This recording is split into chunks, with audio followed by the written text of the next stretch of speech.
Welcome to Built to Go, a van life podcast. I'm your host, Jeff Wagg, coming to you from the College of Curiosity. This time it's episode 241, and it's New Year's, and we're going to talk about something very exciting and special for New Year's, and that would be storage units. All right, hear me out. There's something cool here. We're also going to talk about diesel heaters and the trick that can be played upon you when you buy one, a product review of an electric heater because it's that time of year, and a resource recommendation that is an anti-resource recommendation. We will get to that when we get there. Thank you very much for joining us. Thank you for joining me for the very first episode of 2025. Given that this is the first day of 2025, that's hardly surprising. But I'm happy you're here. However, I have to start with news of personal nature, and I hate doing this every week. It seems like I've been doing this a lot lately, but it matters, so I have to do it. So, first off, there's a sound you might hear in the podcast from time to time. Luke from Finland pointed this out to me a while ago, and he's like, what is that noise? I will try to cut a piece of that noise and play it here. We'll see, but the noise is my chair. I have a 30-year-old Herman Miller Aeron chair that I sit in, and I've been sitting in it for, yes, you're right, 30 years. It's a very, very comfortable chair. It was a very, very expensive chair, and I first bought it in 1997, and I'm not willing to give it up yet. The piston's starting to go, and it does make that crack noise every once in a while, and for some reason, the mic picks it up like it's right next to the mic. All the other noises going around me do not make it to the podcast, but that noise does. So whenever you hear that sound, I apologize. It's my chair. I'm not willing to give it up. But now you know.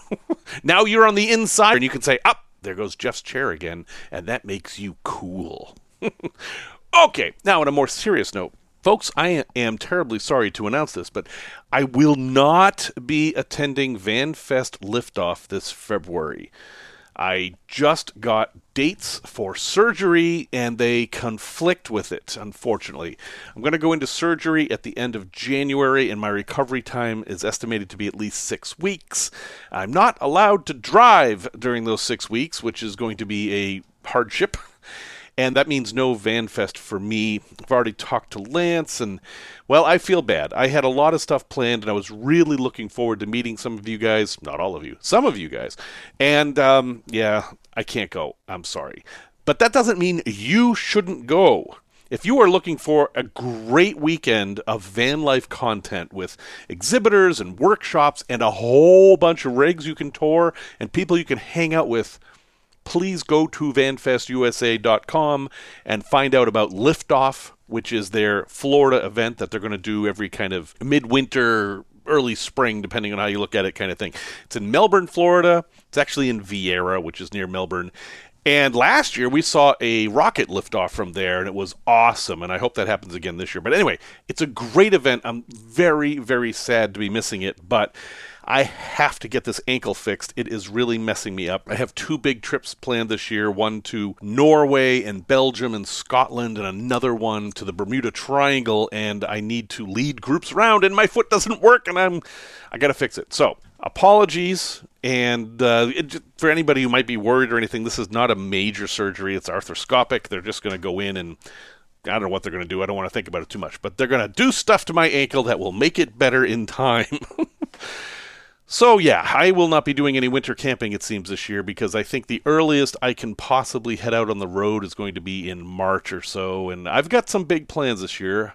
Not ready to announce them yet, but I can't really commit to anything until I get this ankle fixed. However, that means I'm going to have plenty of time to work on this book, so I have even less of an excuse not to get it done by March.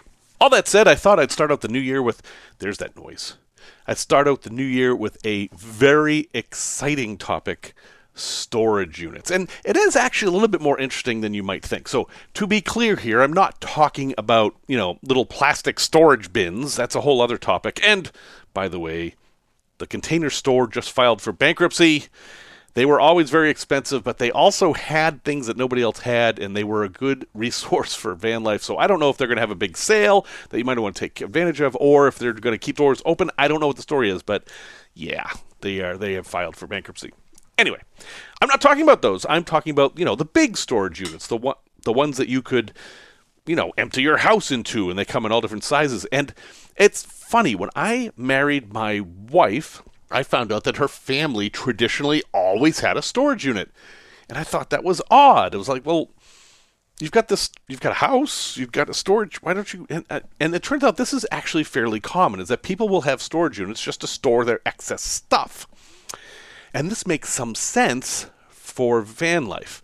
For example, let's say that you're going to do van life for a while, maybe permanently, maybe just for a few months, whatever your situation is, but you're going to give up your apartment or house or wherever you've been living.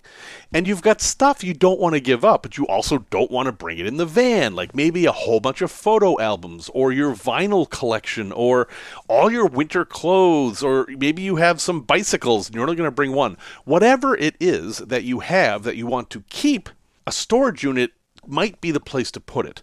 But before that, I would like you to consider the following things. First, it's certainly going to be a lot cheaper to find a friend or family member with a basement who will let you put some stuff down there. Now, that can get annoying, and people sometimes get upset because people leave things in their basements too long and all that. You'll have to negotiate that. But that is a better solution than a storage unit, in my opinion. Also, consider the value of the stuff you're storing. Now, stuff with nostalgic value, that's one thing. If your grandma knitted a whole calendar, let's say your grandma was very creative and she knit a calendar. And it was huge because each month was a quilt. Okay, I'm really taking this out there.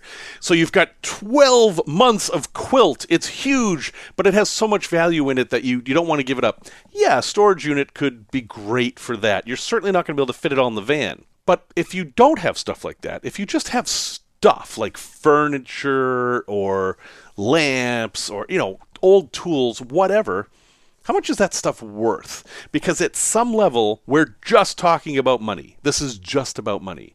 And so you might think, I've got $800 or $900 worth of tools. I better find a place to store it. Now, here's a storage unit. It's $100 a month. And, well, folks, do the math. If you rent that place by the year, which is what they want you to do, or even by 6 months, you're going to be spending more than the value of what you're storing very, very quickly. So because of that, I am not a big fan of storage units. But I do recognize that they can be a solution for people in certain circumstances, such as somebody with grandma's quilt calendar that I just made up, and a van that can't hold it all. Now, you could get a trailer. This is another option. Instead of getting a storage unit, you buy a trailer, use that as a storage unit, and then pay to park the trailer. In some cases, that could be cheaper. So instead of spending all that money on a storage unit, you get a utility trailer that you can tow with your van, and then you can park it anywhere you want. Like, let's say your first year of van life, you're going to do the Pacific Northwest. You bring your trailer, you park it somewhere up there, and then your second year, you want to explore southeastern U.S., well, you just drag it down there and park it down there at some storage place or a parking place.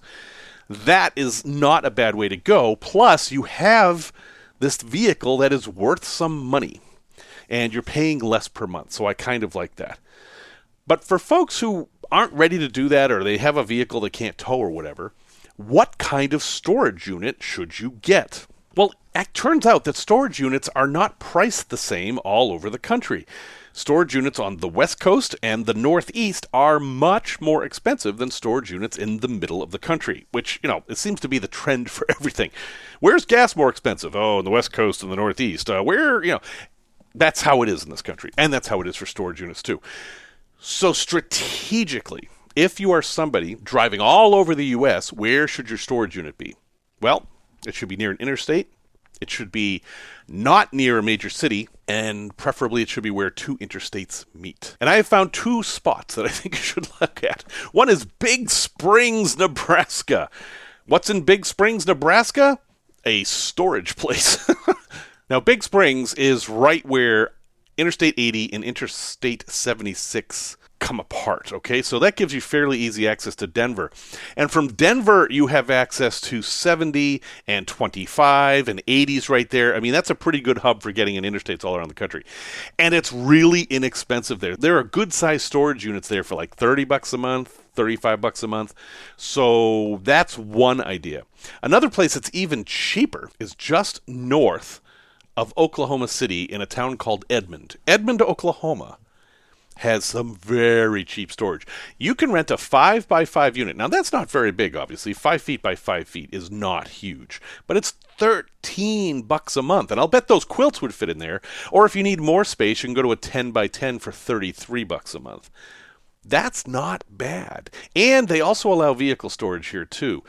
Plus, Oklahoma City connects everything to everything. You've got I-35, you've got 240, you've got 40, you've got 44.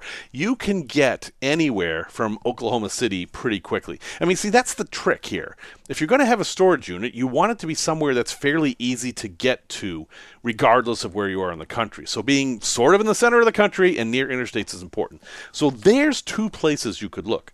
Now, if you're living in San Francisco, you're in trouble. Storage units in San Francisco cost a fortune. Same thing with if you're in New York or Boston or Chicago. We had a storage unit here briefly as we downsized from a house into this condo we're living in now, and it cost a fortune.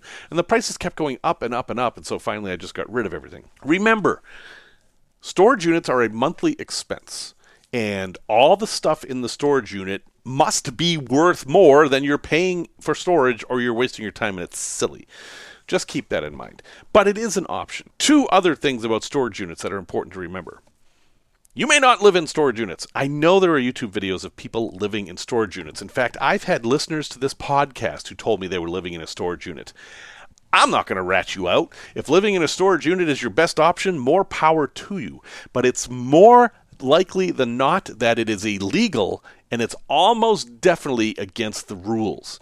So if you can navigate those things, that's fine with me, but you will be living in a constant state of fear of being found out.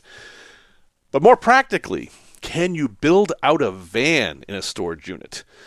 Yes, no, that one's going to be unit by unit specific. Now, first off, a lot of them aren't tall enough for you to actually park your van in. That's a whole other thing. But let's say you just had a bunch of tools in there and you parked your van in front and you were using the bandsaw or whatever.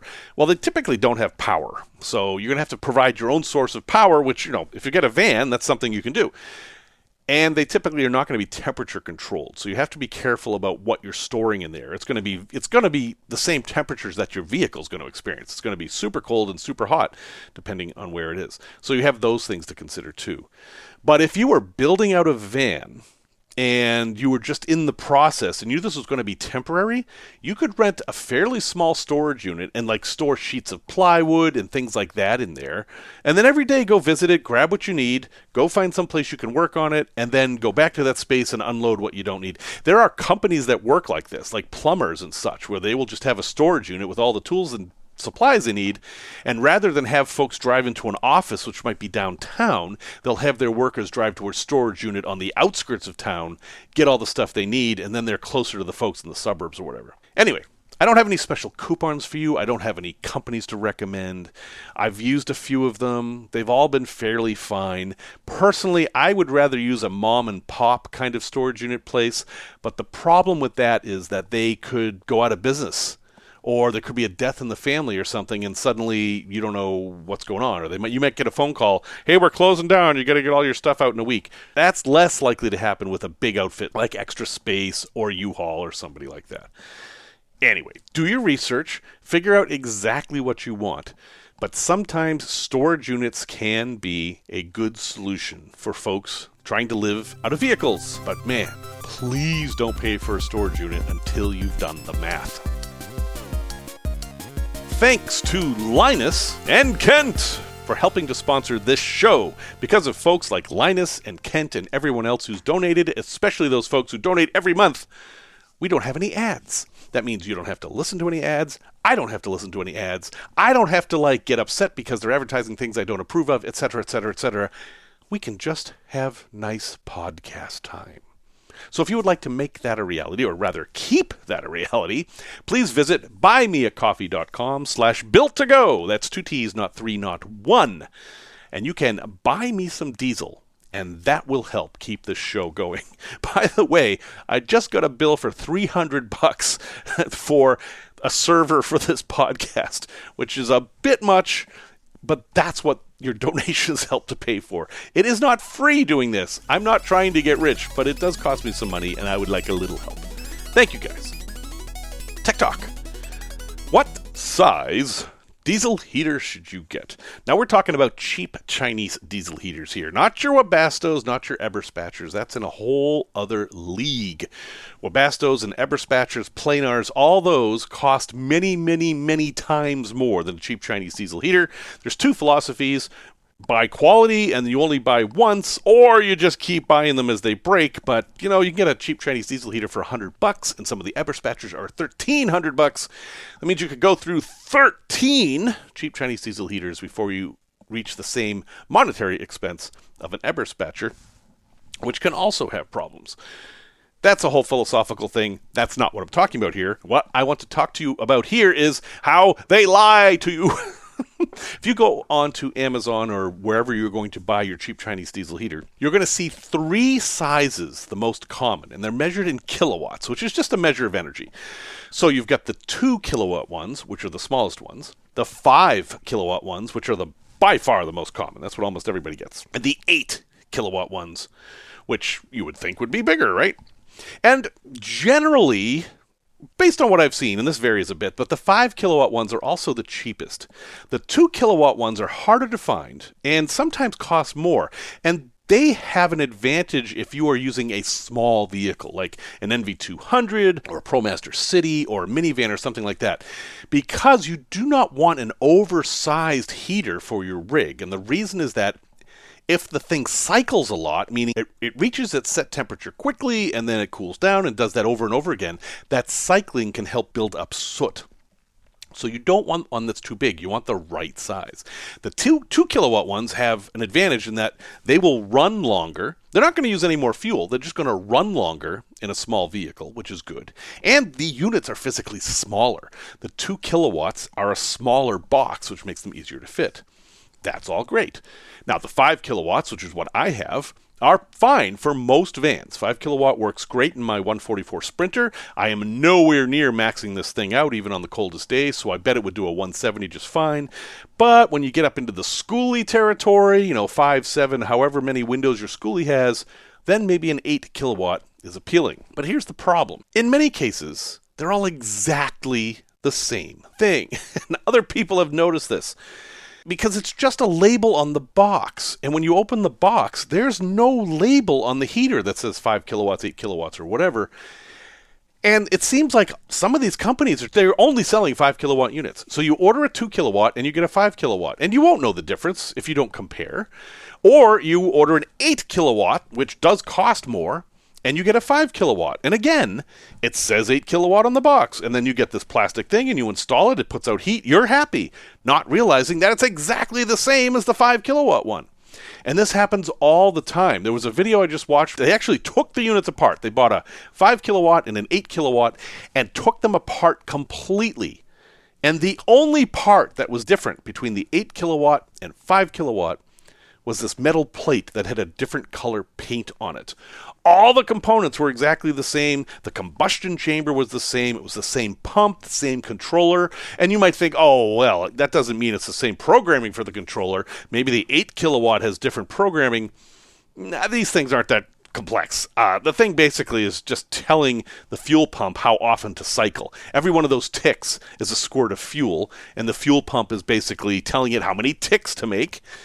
8 kilowatt, 5 kilowatt, there's no difference there. So what's happening is that the factories are pumping out 5 kilowatt ones. It's more work for them to retool to do an 8 kilowatt or 2 kilowatt, and some of them just aren't doing it. Or they can't get the 2 kilowatt and 8 kilowatt ones, but there's still a market for them, so they just print a sticker and they put it on there, 8 kilowatts. So caveat emptor, folks. If you are looking for a diesel heater that is not a 5 kilowatt, if you're looking for 5 kilowatts, which is most of you, you're fine. Just get whatever you want. But if you're looking for a 2 or an 8, it can be hard. So read the reviews very carefully. Again, the 2 kilowatts are actually a smaller unit. So make sure that the measurements of the 2 kilowatt match what you're ordering, and also make sure that you get what you ordered, because you absolutely can go and buy a 2 kilowatt heater and get a 5 kilowatt in the mail. 8 kilowatt ones, I actually have never seen one of these. I don't know how much bigger they are. They may not be any bigger. I don't know what they're doing that makes them 8 kilowatts versus 5. But one trick, and this is what the guy in the video did, so he bought a 5 and an 8 from the same company. And that way he could compare. And the idea is you pick the one you want and you can send it back, right? Amazon, for example, is pretty liberal about sending things back. And when he got them, they were exactly the same thing. So in that case, because the 8 kilowatt was more, he just sent that back. Or he actually may have sent them both back because that's pretty shady. And I hate to say it, but that was Vevor. He bought a Vevor 5 and a Vevor 8, and they were exactly the same thing. And Vevor is a brand that I kind of like. That's what I have in my van. Now, I don't know that he bought them directly from Vevor. It may have been somebody else selling Vevor stuff. I don't know. Anyway, you get the point. Be careful. What you order may not be what you get. But the good news is that 5 kilowatts is pretty good for almost everybody, unless you have a really small or a really big vehicle. Product review. Back on the subject of heat, those of you who are fortunate to have shore power in the winter, and a lot of RV people do this, including me, use a space heater. Because it's easy. You get a little space heater, you plug it in, and you've got warmth, and you don't have to worry about running out of fuel and everything. Of course, the trick is you need power. These, yes, you can run them off batteries, but they're going to eat your batteries pretty quick. Even if you have a lot of batteries, these things use more power than an air conditioner. They suck power, that's what they do. They turn power into heat. That's what you want. But here's the thing. Which one should you buy? They're all over the place. They range in price from $25 to $250. And you know what? They all give off exactly the same amount of heat. It's true. Doesn't matter what they say in their website. Technology Connections, that YouTube channel, it's very famous, Technology Connections with Alex. He did a breakdown of this showing these giant space heaters and these little tiny space heaters, and they all give off the same amount of heat. Why? Because they're all limited to 1,500 watts. They're all 1,500 watts, and watts is power. So the most any of these things can do is take 1,500 watts of electricity and turn it into heat, and that's all any of them are doing. So you can get a giant tower fan that produces 1,500 watts of heat, or you can get a little tiny one that just fits in your plug that produces 1,500 watts of heat. Yeah. It's true, it's crazy, but that's all there is to it. So if you're looking for a little space heater, don't worry about the heat part. Just worry about the features you want. And this week, I am recommending a very specific one by Amazon Basics, because Amazon Basics has a pretty good standard of quality. And this thing is all you need. It's all you need. I have a link in the show notes, of course. It is the Amazon Basics Ceramic Space Heater. That's it. That's all you have to do. It's not huge, but it's not tiny. It's 7.5 inches in diameter, 6.34 inches wide, and 9.45 inches high. The metric system, anyway, everybody who's not in the U.S. understands exactly what I'm saying. But you can get it in black and white, and they even have an oscillating version for $5 more. But it's just a little heater. You plug it in. It has tip-over protection, which you absolutely want. And it has 3 modes. It has just fan, which is useful, fan with heat, and then fan with more heat. That's it. It weighs 3 pounds. It's dead simple. 900 watts and 1,500 watts are your choice, and actually that's good. I have one that I use all the time in the Airstream, and its choice is 1,300 watts or 1,500 watts. Well, 1,300 is a lot. 1,500 is even more. There's no kind of middle there, and 900 is better, so I like this better. Now, it has a thermostat. When you are the temperature you want it to be, you turn the thermostat until it turns off, and that's right where you want to keep it. My problem with the thermostats on all these things is that they turn the fan off, too. And I can't sleep with that. With the fan turning on and off all night, I can't sleep like that. So, anyway, your mileage might vary. All the normal safety talk about space heaters needs to be included here. You have to be very careful with these things. They are a fire hazard. You don't want to have anything in front of them. And yeah, they've got tip-over protection, whatever. But keep in mind that when it tips over, it may shut off. But it's still going to be pretty hot. So say if it falls over into a box of crumpled up newspapers or something like that, you could still have a fire. So you do have to be careful. But these are pretty safe, pretty basic, and it's $22.49 right now. So heck, if you're looking for a space heater, I would start here. Now, maybe you want one that's a tower that spreads air more evenly, or maybe you want one that doesn't have a fan at all, that's oil-filled. They have all those too. But just remember, they're all the same amount of heat for the same amount of electricity. There's no difference there. So, I say start cheap. Anyway, it is the Amazon Basics Ceramic Space Heater. Link in the show notes, but you can also find it on your own. Tales from the road. Back when I was 14, I joined Boy Scouts. I was kind of old to be joining Boy Scouts, but heck, I figured it was fun. And it was. I instantly fell in love with Boy Scouts. I fell in love with camping. I tried to camp all the time. In fact, I camped all summer long, most of the years I was in the Boy Scouts, and then at least one weekend a month. Sounds like the National Guard. But I loved it. And I didn't care about the weather. My idea was that you should camp in any weather you want. And I grew up in Massachusetts, so it got cold in the winter. And fortunately, my scoutmaster agreed. And he took us out winter camping, which is pretty gutsy, honestly. I have a lot of respect for him doing that and keeping us safe. And we didn't get a lot of training on it. We were told to bring, really warm sleeping bags, but a lot of it was left for us to just figure out. With supervision. We didn't want anyone to die. So we did. I learned about the sleeping bag inside a sleeping bag trick, which is that you basically have two sleeping bags. One's a little smaller than the other, and you put the smaller one inside the big one, and that really provides a lot of insulation. We learned that if you heat rocks up in the fire, you can then put them in a canvas bag, which we happen to have, and then put that in the bottom of your sleeping bag. You have to be careful about this, but we did. And that will keep you warm all night. Nowadays, I'd use a hot water bottle, but it's the same idea. And we were fine. We were down at, it was 10 degrees Fahrenheit, which is like minus 12 degrees Celsius. I mean, it's pretty cold. And we had a learning curve. When we brought food on these camping trips, we didn't buy camping food. We just went to the supermarket and bought normal food. And we were like, oh, we don't have to worry about stuff going bad, so we can get milk. And we get milk with our cereal. And we were smart enough to keep the milk in the tent, so the milk didn't freeze. But in the morning, when we dumped out our Frosted Flakes and poured the milk on it, at that temperature, the milk almost instantly froze, and we created this new concoction of frozen Frosted Flakes, which wasn't quite as good, and certainly wasn't hearty. We also had hot bug juice, which is like Hawaiian Punch or Kool-Aid that you heat up. That was good.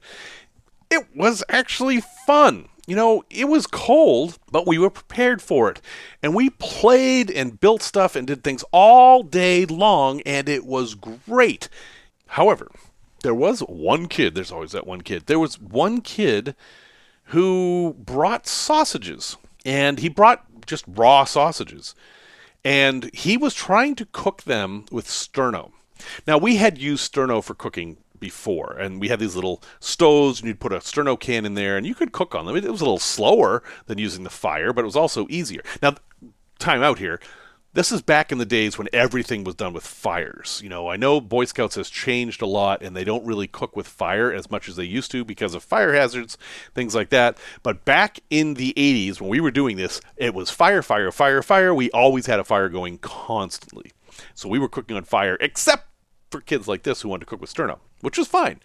But at that temperature, sterno was so slow, and he was getting so hungry, and he realized that he was still cooking breakfast while everyone else was finished and kind of going out and doing stuff, that he kind of ate the sausages when they weren't really done. Now, yuck. Sausages are definitely a food that you want to make sure is cooked thoroughly. Anyway, he ate them and, did the best you can with dishes. We learned very quickly that washing dishes in the winter is extremely difficult. And he joined us. And then we were walking around this frozen pond, which was kind of cool because it was so cold and the pond was so frozen that it started to pressure crack. And if you've never walked on a frozen pond, and again, I'm not recommending you do this unless you know what you're doing, they sometimes freeze so much that the ice expands and will crack, and it makes this deep, thunderous noise that you feel in your feet. And it goes, and the whole pond kind of shakes a little bit, and sometimes you can see the crack form. And it's not dangerous. It's not like the crack's going to form and you're going to fall through the ice. We were walking on ice that was about a foot thick. We were fine. There was no danger there. But it was a lot of fun. And we noticed that the sausage kid, which I'm sadly going to call him now, wasn't around. We're like, where did he go? And that's kind of a problem. It's winter, and you're missing a scout. Now, this is on the adults, all right? I'm not going to blame any of the kids for not keeping track of another kid. The adults have the responsibility of keeping track of the kids. This kid was maybe 13 or so at the time. Still, number one rule is you know where your people are at all times. And so we did a search, and we went to his tent. Wasn't in there. I'm like, where is he? And then finally, someone thought to go look out on the other pond. This campground had 2 ponds. And there, out in the middle of the pond, laying on the ice, was this kid.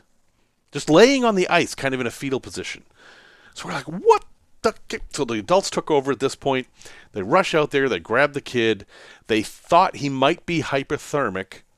And he went away. I believe they just called his parents and they took him home. I don't think they had to call an ambulance. I don't remember that clearly. It was a long time ago. But he was gone. He left the camp. We never saw him again. No, we saw him again, but he was done camping for that weekend. It turns out that what happened was he cooked the sausages and ate them and realized they weren't quite cooked, and then he started to feel ill, and he got sicker and sicker. He was afraid he was going to throw up. He didn't want to throw up in front of everybody, so he just went off. And he was just kind of walking and waiting for it to happen and finally he found himself out in the middle of the ice, and he was like, I'm just going to have a little nap until this passes. And he fell asleep on the ice. 10 degrees. Bad situation. So, moral of the story is, from then on, we only allowed brown and served sausages because they were already pre-cooked. You can swallow a frozen brown and served sausage and be fine. No more uncooked sausages were allowed. And we, the adults anyway, I found out later privately, decided to have a little talk amongst themselves about how they were keeping track of kids. And I think one of them actually left the organization after that, because that could have turned out pretty badly. So, yes, you can camp in the winter, you can be comfortable, you can have fun. But don't eat raw sausages, and if you're not feeling good, tell somebody, and then go back to your tent or somewhere where people can find you. Don't just wander off into the middle of a frozen pond. That's not good. A place to visit. However, if you really want to visit a frozen pond, or say drive across a frozen pond or a frozen lake, you can do that. There are places in the U.S., and I'm sure Canada, I know Canada, that the lake freezes over, and they can use it as a road. And I have done this. I did this on Lake Champlain in Burlington, Vermont, where the ice had frozen so thick that there was no question it could hold a vehicle. I actually drove down a boat ramp and drove my truck out on the ice just to see what would happen. And it was fine. I drove around a bit on the ice, and I was like, look at me, I'm driving on the ice. Isn't this crazy? And I had studded snow tires on. It was fine. I wasn't racing or anything. I was literally just driving around out there. And then I drove back up the boat ramp, and that was it. That was my adventure driving on the ice. But in places where they do ice fishing and things like that, driving on the ice is actually normal. And in some parts of the world, especially Alaska, they actually divert roads over the ice because it's that much shorter. It's an ice bridge, right? And you can do this. One place that is arguably the easiest place to do it, at least it's the one that you can do the most research on, is Voyageurs or Voyageurs National Park in Minnesota. That's Voyageurs, the French spelling. Voyageurs. I'm not saying that right. I apologize. And this is a huge place, 218,000 acres of lakes and forests and streams. But in the winter, yeah, you can drive on the ice. They create this big road, and they will. It's managed. That's the thing. It's managed. They mark off places where you can't drive. They mark off places where you can drive, and you can drive around up there, and it's very cool. There are orange stakes that mark out places you're not supposed to go, which is actually what they use in Antarctica too. There are diamonds or X's that say don't go there at all. That's really dangerous. And then there are thin ice signs that, you're driving a vehicle on the ice, probably a good idea to pay attention to the thin ice sign. Yeah. And there's more to it than that, too. There are pressure ridges. Remember those cracks I talked about on that pond before? Well, sometimes it's like tectonic plates. The ice cracks, and then the two big pieces of ice come together and form a mountain, and you have to be careful driving over that. People love to go out there, and just like on playas, salt flats. They will just drive as fast as they can. But you don't want to do that on ice because you could encounter one of these ridges and kind of launch your vehicle. Don't do that. Snowmobiling is by far a safer way to do this. So let's be clear here. Snowmobiles are much better at this than cars. But if you're the kind of person that just wants to check drove on a frozen lake off on your bucket list, this is not a bad place to do it. And yeah, you can do ice fishing here too. If you have your stuff, you could absolutely pull your truck out there, set up a little tent, drill a hole in the ice, and do some ice fishing. Very, very cool. Weird thing about driving on ice, and if you watch like Ice Road Truckers or any of those shows, they talk about this. Ice is not static. The weight of your vehicle on the ice will deform the ice a bit. Basically, it will press down on the ice and bend it a bit. You may not be able to tell. But as you're driving across the ice, you're pressing the ice down and creating a wave under your vehicle. And when you get to shore, that wave can hit shore and then kind of break up the ice and stuff. And it happens more the faster you're going. Now, a big truck is going to do this more than your car, but some of our vans, folks, are doing 10,000 pounds or so. Yeah, this could be an issue. So make sure you follow the rules. At this place, it's no faster than 30 miles per hour. And you're not allowed to use salt or sand. If you are on a slippery spot and you need some more traction, no salt or sand, because salt and sand will actually help the ice melt faster, and that's not something you want if you're driving on it. What happens if you break through the ice? Yep, every year people break through the ice. I am not pretending this is a totally safe activity whatsoever. But if you break through the ice, generally, you don't have to worry about the vehicle just plunging through the ice water and taking you down with it. The wheels are going to break through first, and then the frame is going to sit on the ice. But it's going to break through too. You need to get out immediately and then call somebody. And it's going to cost you an enormous amount of money because they have a daily fine for every day you don't get the vehicle out of the pond. But it happens often enough that if you call the National Park Service, they know what to do. Just have your wallet ready. So if I haven't scared you off of ice driving, Voyageurs National Park in Minnesota is a place where you can do it. And it's generally later in the winter. Obviously, it takes time for this thing to freeze over. So not a December activity, more of a February activity. So you've got time. The website is nps.gov/Voya, V-O-Y-A. Isn't that a commercial? Voya. Oh, that's something else. Anyway, yes, go there and do it. Or don't. You don't have to. Resource recommendation. This is an anti-resource recommendation. I may have talked about this before, and I'm sure you've heard of this. Anyway, it's called Honey. Honey is this little thing you put in your web browser, and it offers you coupon codes when you check out anywhere on Amazon or anywhere you buy stuff. It'll say, hey, I've got 15% off here. Click here, whatever. Okay. I've used Honey. I actually looked. It has saved me $150 over, say, the course of 15, 20 years, which is not nothing, all right? So because I installed this thing, I got $150. Didn't cost me anything. So why wouldn't I recommend this? Well, because they're sneaky. First off, we knew that what Honey was doing was that, well, let's back up a step here. Remember, I just told you about this Amazon Basics heater, right? And there's a link in the show notes. Well, that link goes to Amazon, and my affiliate code is embedded in that link. So if you buy that product from Amazon, I will get a tiny portion of the sale, which helps support the podcast. Doesn't cost you anything. You don't even know it's happened, but I get a little bit from that. And that's why people are always pushing Amazon stuff, because they get affiliate links. If you'll look in my show notes, you'll see I have a little notice at the bottom about how that happens. You should just assume that. Not all of my links are affiliate links, and I don't distinguish between them, but I do enough of them that you might as well pretend they all are. They certainly are if they're from Amazon. So the idea here with Honey was that Honey's going to jump in and say, hey, I have a coupon here, and if you accept the coupon, it will then replace that affiliate code with Honey's. So that's how Honey makes money. They give you a 10% coupon code that they collected from somewhere, and then they get that little portion of the sale, and me, the person who directed you there in the first place, gets nothing. And you might think, well, that's not fair, and I might agree, but at least Honey was providing a service in that case. You know, they were giving you a coupon, they deserve something for that. Lots of arguments to be had there.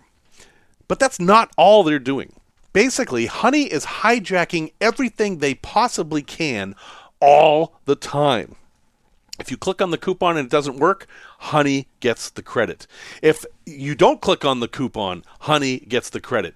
They just steal every affiliate code that they possibly can, meaning that by using Honey, you're screwing all the creators out there, whether they're on YouTube or podcast or whatever, anybody using an affiliate link. Will you save money? You might, except there's another level to this that's even more evil. If you are a company, like let's say you're Joe's Widgets, okay? And you offer a 30% coupon for first-time buyers at joeswidgets.com. You can contract with Honey, pay Honey, so that if people use Honey on your site, they only get a 15% coupon code. Because most of the people using Honey don't hunt for coupon codes. They think Honey's doing it for them. But Honey's actually hurting you because they are forcing you to have a lesser code than you might have found on your own, sometimes even just by looking on the company's websites. So Honey is not your friend. I mean, sure, I made $150 in 15 years, and I didn't really have to do any work for it. But their business model is such that it hurts everyone. It hurts the consumers because they're not getting the coupon codes that they should. It hurts the businesses because they have to pay Honey to restrict these coupon codes. And it hurts all creators because everything they're doing is now being hijacked by Honey in regards to affiliate codes. So, all that said, the choice is yours. If you want a little service that sits on your web browser and will offer you coupon codes, check out Honey. All you have to do is Google Honey.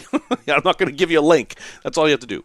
But if you're somebody who actually wants to promote independent creators on YouTube and podcasts, I'm talking about everybody here. This doesn't affect me all that much, but there are definitely people out there it affects a lot. If you want to support that, I would recommend you do not use Honey. For me, I deleted it all. I deep deleted it. I made sure there's no bit of Honey left on anything I have. So, choice is yours. Just want to make you aware of it. Well, folks, thank you very much for listening to episode 241 of Built to Go. Happy New Year to everyone.